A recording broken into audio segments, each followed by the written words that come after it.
কান্নার অশ্রু থামাতে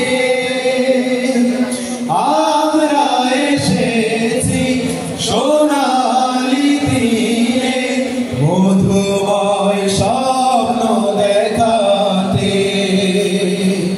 বিধবা মায়ের দুঃখিনী বলে কান্নার অশ্রু থামাতে।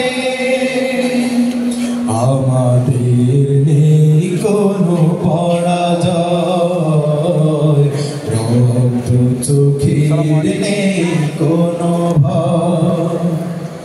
আমাদের নেই কোনো পরাজয়, রক্ত চোখের নেই কোনো ভয়। থামবে না গো এই পথ চলা, আমাদের কাফেলা, আমাদের কাফেলা, আমাদের কাফেলা, আমাদের কাফেলা। আসসালামু আলাইকুম। ওয়ালাইকুম আসসালাম।